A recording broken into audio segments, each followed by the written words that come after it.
XRPs and Bitcoins. I done came a long way from trapping off the flip phones. GBP, USD, that's another currency. Japanese yen's what I'm trading, nigga, currently.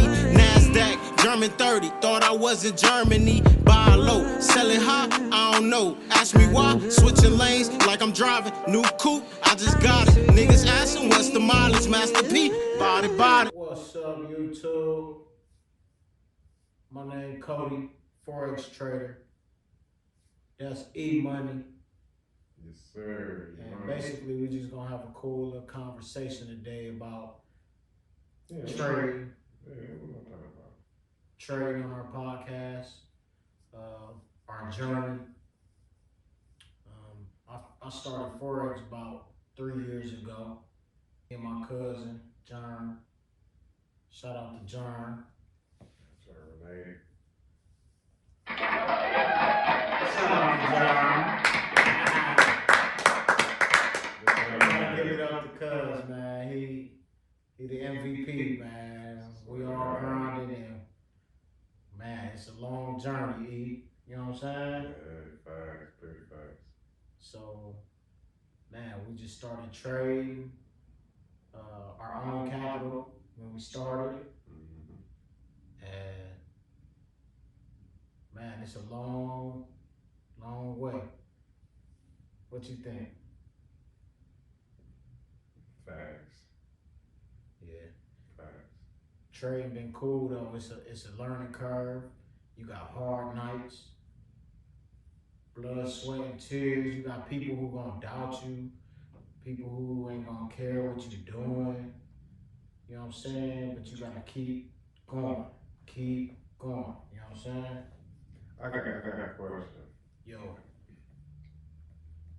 Yeah, top 5 mistakes to avoid. Top 5 mistakes To avoid as a beginning trader.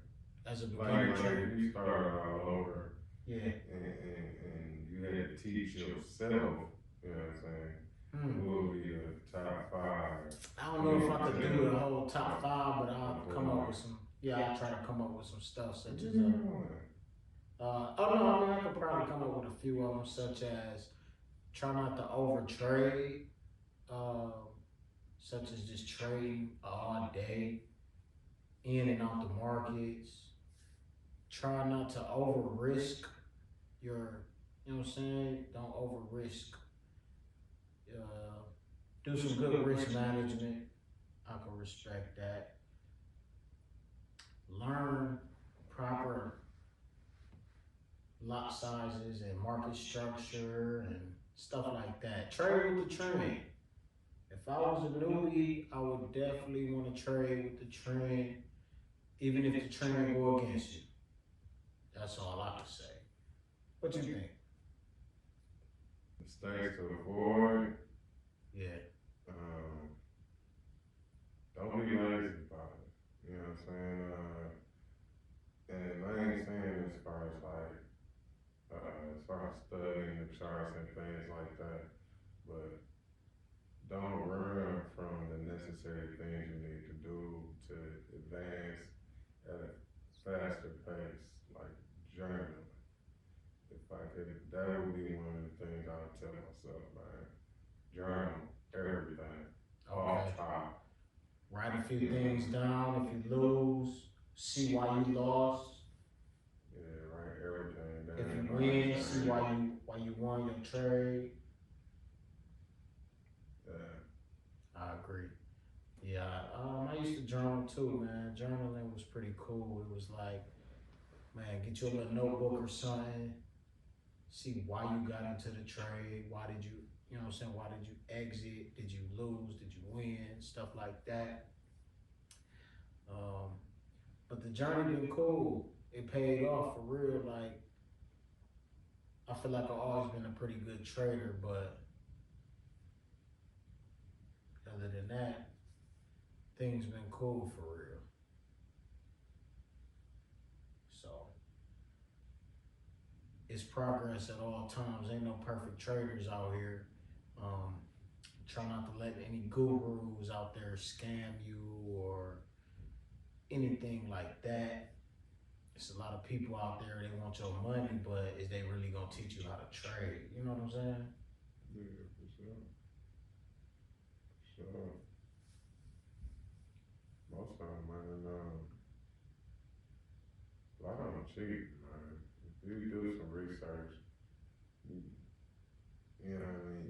You can learn a lot of lessons from like the YouTube traders and things like that. You know what I'm saying?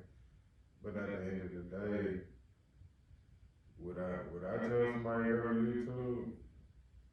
Nowadays, probably not. You know what I'm saying? I would say get your basic information like the anything you want to know the definition of or how to like learn how to maneuver around the app or whatever broker you use and yeah. But as far as strategy wise and learning charts, if it's not just the basics, man, like how candles move, you know what I mean, things like that, the open, close, high, low, things like that.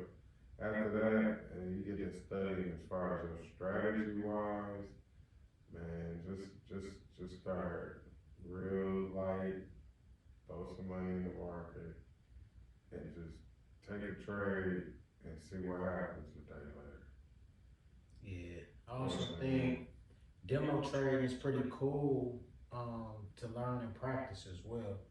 So if y'all want to do a demo, that's cool. Ain't nothing never wrong with demo trading and getting your skills up and practicing, how you want to go about yourself in the market. It's always a good way to practice. What you think about demo? Skip it. Skip it? Yeah. Hmm. I mean, I like live experience too. I always was a fan of live experience over demo, but I do feel like it's a good way to practice some stuff, like practice different lot sizes and practice strategies. If the news come, you might want to see how to maneuver throughout the news or something like that. But yeah, demo cool. Don't let nobody ever tell you that demo is bad, stuff like that. I think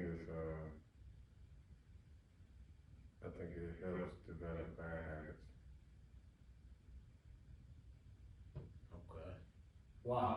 Over leveraging, trying to see what you can make, and Yeah. trying instead of trying to see what the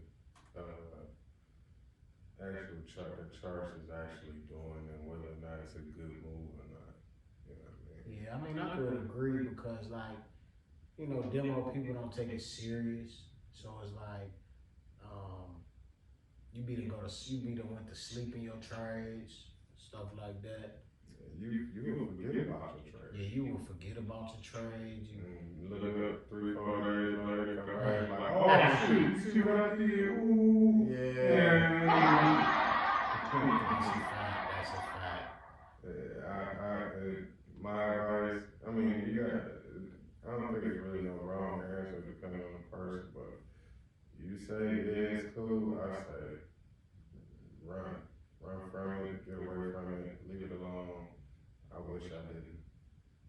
Okay, so live experience. You more so on the fence about live No, experience. I'm not on the fence at all. Just go straight live. That's what I'm saying. You on the fence at live experience. More so no demo. Yeah, not doing. Okay. How you feel about chart patterns? Helpful. They helpful? Yeah, they're helpful. No should I are they the holy grail? No, but they do work. They do help you identify movements. It helps you identify levels. It helps you come to a conclusion on why something went up or didn't go up. You know Mm-hmm. what I mean? It helps you spot.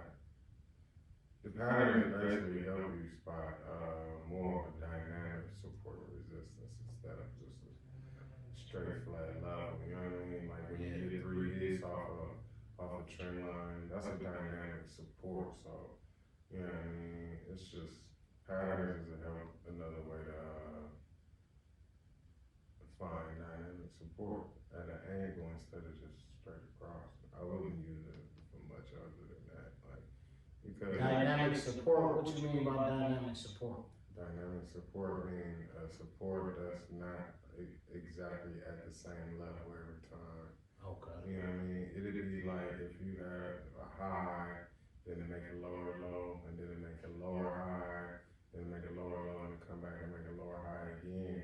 And all three of those lower highs connect, even though it's at an angle downward, it's still a resistance regardless.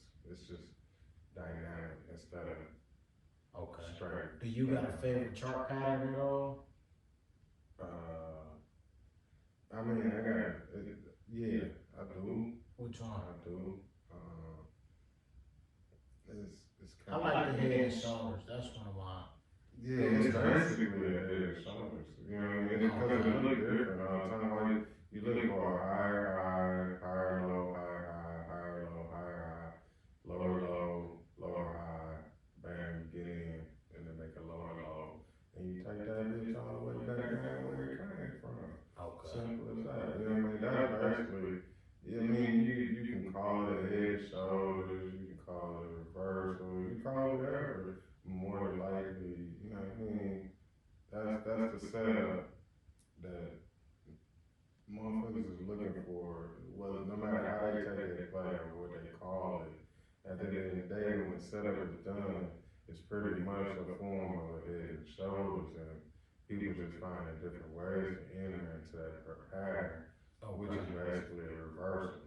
Everybody just choosing different time frames to take it on. Like if you're on a 5 or 1 minute, we get you scalping, but it's effective. But if you're on a 4 hour day or something like that, it's gonna seem like it's not the same thing going on. It just takes a way longer time to develop, which is cool too. Oh, yeah, I like double bottoms, double top, triple bottoms, stuff like that. I like that pattern.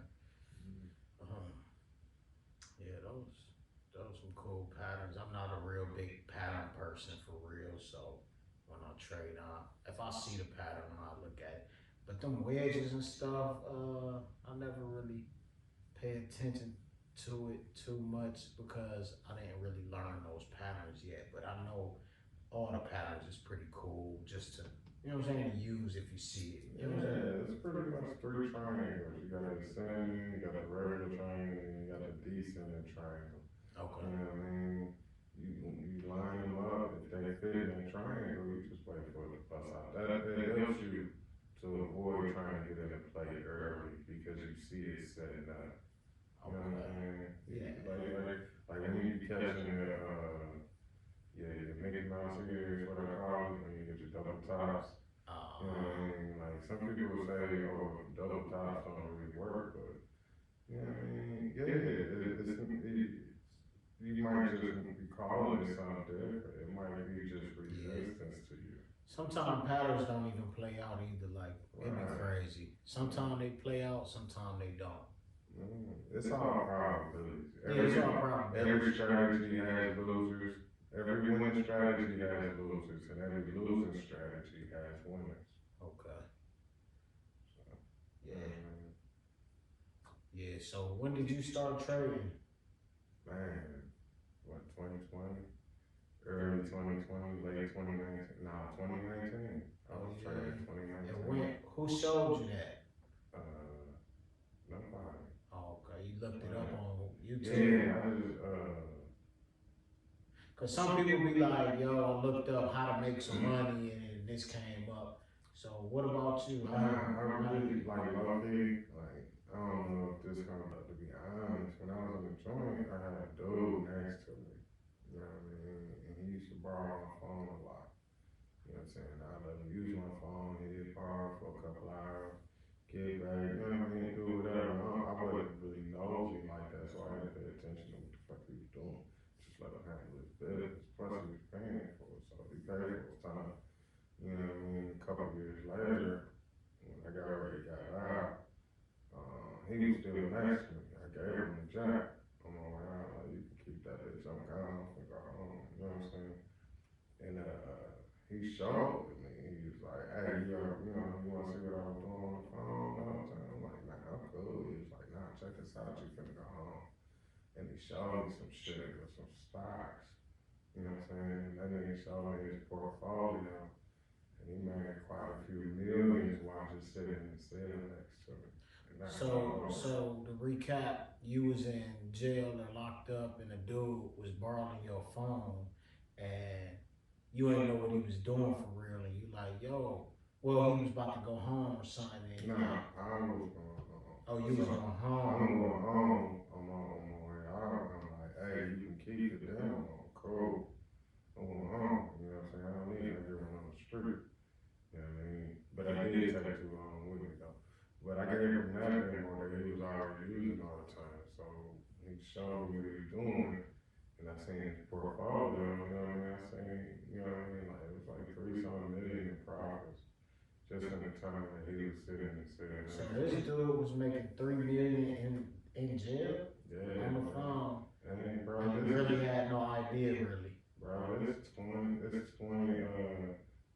like 2009 to 2012, bro. He did that. Wow, Yeah, early. wow, that's impressive.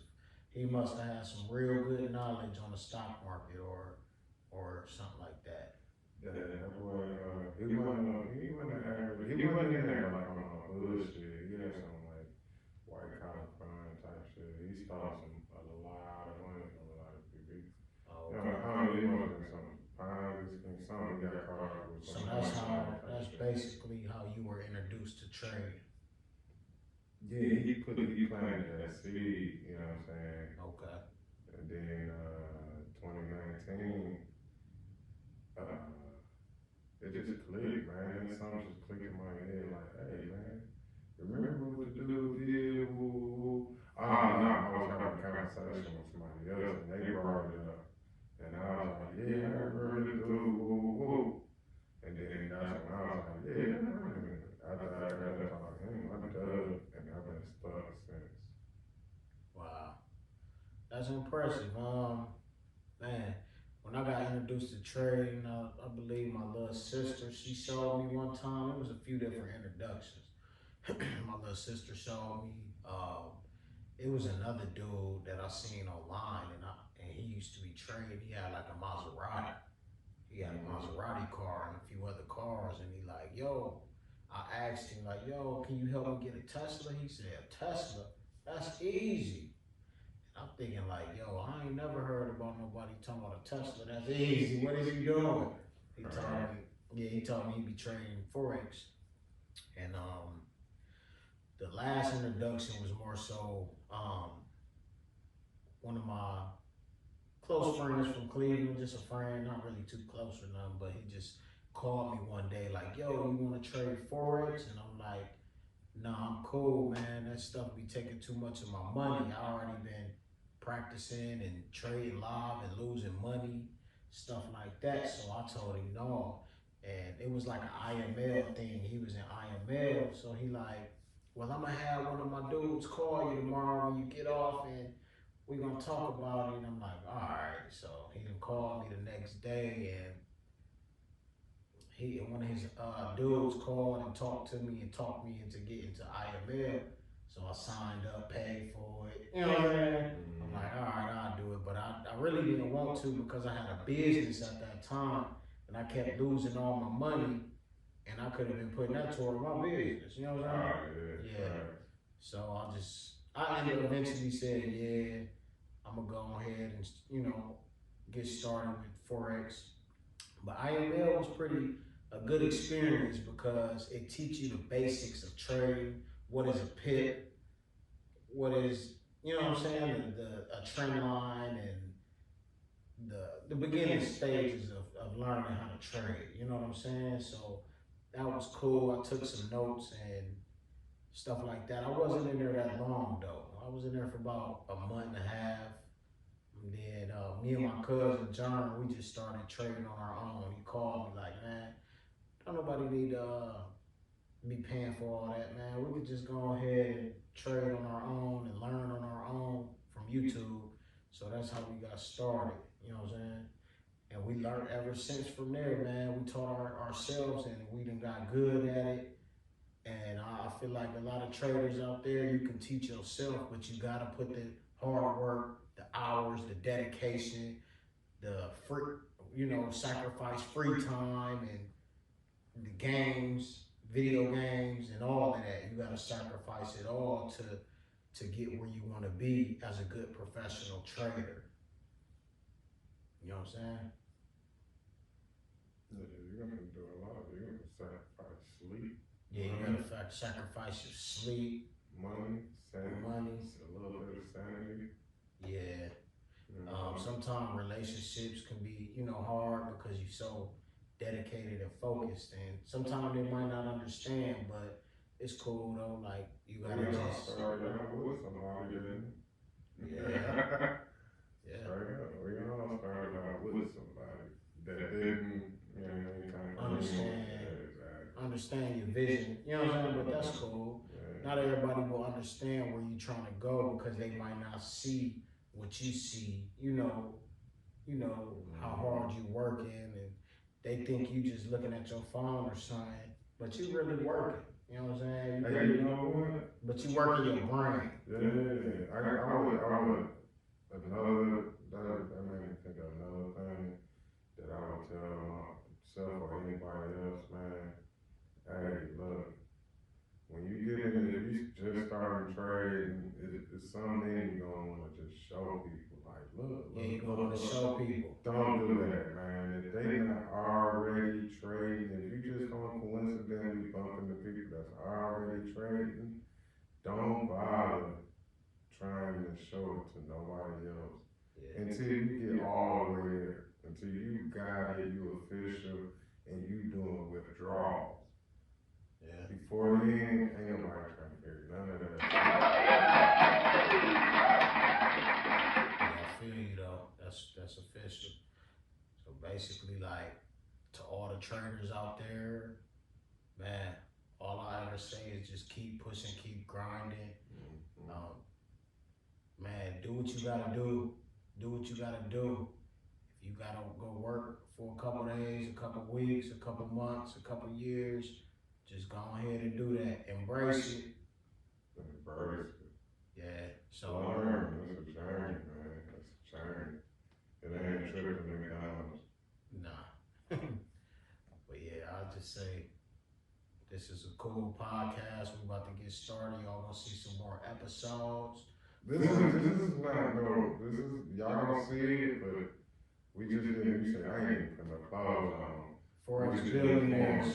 Be on the lookout. Forex Billionaires. We on the way.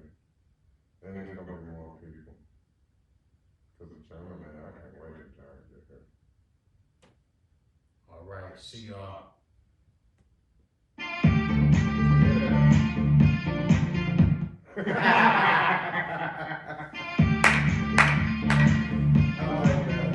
I like that. That was fire.